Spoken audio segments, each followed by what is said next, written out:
What's going on? VitalSyntax here, and this is some gameplay from a brand new free-to-play first-person shooter called Warface, which runs on the CryEngine 3, which is the latest iteration of the CryEngine, which obviously powers all the Crysis games and is developed by Crytek. Lots of crying, I guess.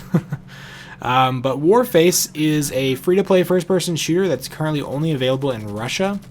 There is a way to get around that if you are a non-Russian gamer, and I'll put a link in the description to the PC Gamer article that I found that basically goes over the steps on how you need to download and install this game, and also some pointers on trying to set it up properly, because obviously all the menus and stuff are in Russian, so it is a little bit hard to understand exactly what you're doing in the menus. But once you get in game, it's pretty straightforward. Just point your gun and shoot. It's a lot like any other first-person shooter you've probably played, so it's really just getting used to those menus because you have absolutely no idea what they're saying. But anyway, this game feels a lot like every other free-to-play first-person shooter I've played. Mostly it feels like, well, kind of feels like a mix between a couple things. First of all, it feels a lot like Crysis 2, right? The Crysis 2 multiplayer, obviously because it runs on the same game engine. Things like gunplay, recoil, sound effects, movement. You still have things like the sliding effect, where you just saw my teammate right there slide in front of me. So the controls and kind of the feel of the game obviously is going to feel a lot like any other game running on the same game engine. So for example, the Crysis 2 game multiplayer. But it also feels a lot like Call of Duty 4 in the sense of the map design and kind of the pace of the game. But more than anything, it feels, plays, and looks, or not necessarily looks, but feels and plays a lot like, and is kind of designed the same way as far as menus and gun purchases and stuff as Combat Arms, which is another very popular free-to-play first-person shooter that's actually quite old. I played it quite a bit years and years ago, and it's not the best game ever. It was pretty fun back when I played it when I was on a really crappy computer. That was back when I had a really crappy Macintosh and I was running Windows on Boot Camp. Back when I was a Mac fanboy. Believe me, there was that day. But this game reminds me a lot of that. You have kind of a similar way of progressing your character. Basically, there's three types of monetary in-game currency. You have, I don't know what the names are, but let's just say you have XP, and you have gold, and you have real money. So XP you get from just playing the game. After about 3 hours of playing, I have about 1,500 XP, somewhere around there. And to buy a new gun, it costs about 2,500 to 3,000 gold. When you buy a gun with experience, you actually keep it forever. It's not like the renting system, which I'll talk about in a little bit. So, but there's only a certain set of weapons you can buy for XP. A lot of the other weapons you have to buy with gold, or you have to buy with real money. Obviously, since it's a free-to-play game, there's microtransactions. That's really where they make most of their money. Now, I couldn't really pay and get microtransactions in process because it's obviously using a Russian currency, and there's really no way for me to pay that. At least I couldn't even. I didn't even want to deal with it or try and figure it out. But there will be a lot of different weapons and attachments and character upgrades that you can do for real money. I don't know exactly if this is going to be a pay to play or pay to win type of scenario. If the buyable guns with real money are just absolutely superb. I haven't really seen too many people running with weapons other than the default ones. You basically start with an M4, which I'm using here, for the assault class, which the assault class has the ammo. In a sense, it's set up a lot like Bad Company 2 as well, because you have an assault class, you have a sniper class, a medic, and an engineer. The engineer has the ability, he has the submachine guns, but he doesn't have like a rocket launcher like you have in Bad Company 2. Instead, he has the claymores, and I believe he can do some type of repairing, but I haven't seen anything to repair quite yet in the game modes that I've played, and I'll talk about game modes in a second here. Then you've obviously got the sniper class, and he doesn't really have any powers, but he has a sniper rifle, which is just ridiculous. They're really good. I believe it's a 2-hit kill with the semi-automatics and a 1-hit kill headshot, and there's also bolt action ones, but I haven't purchased any of those yet.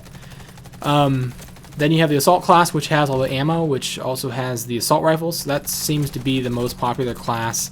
And then you've also got the medic, which the medic has the shotguns and the LMGs, I believe. Maybe it's just the shotguns.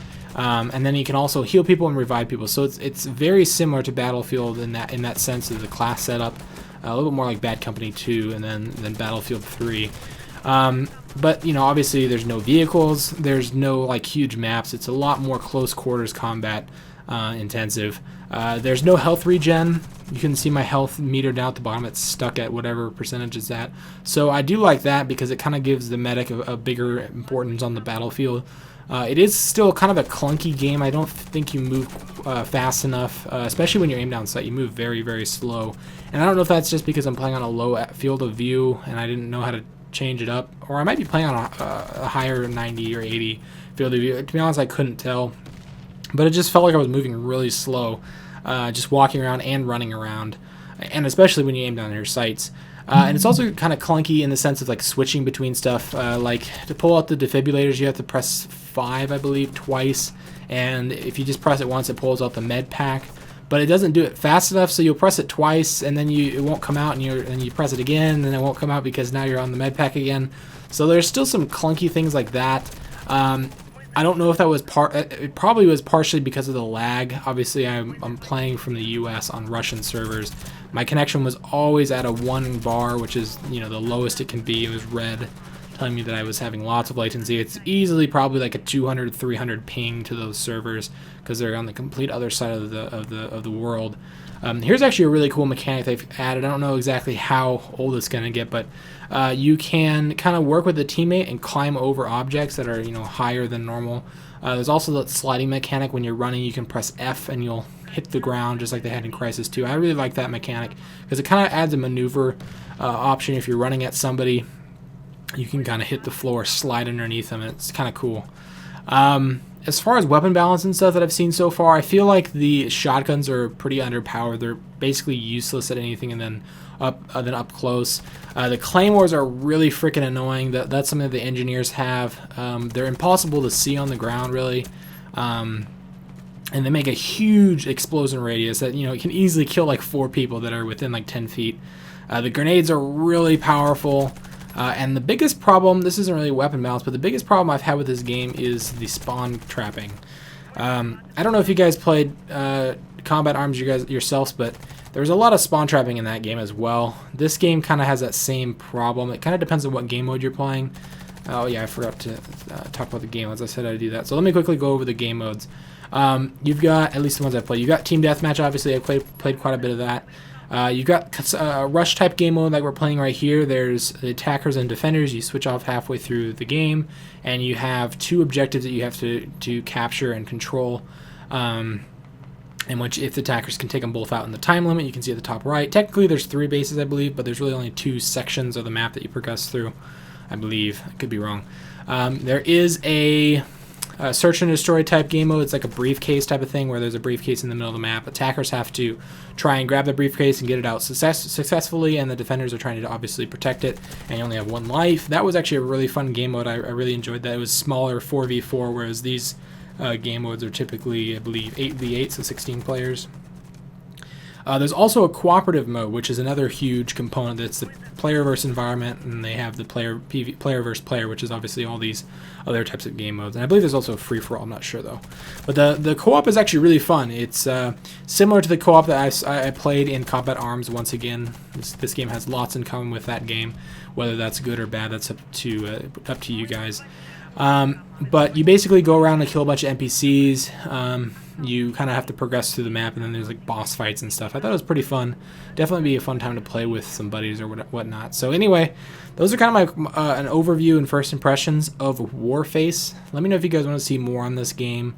I have a little bit of gameplay to record. I probably record some more. So anyway, if you enjoyed the video, feel free to give me a like or favorite, and I'll see you guys later.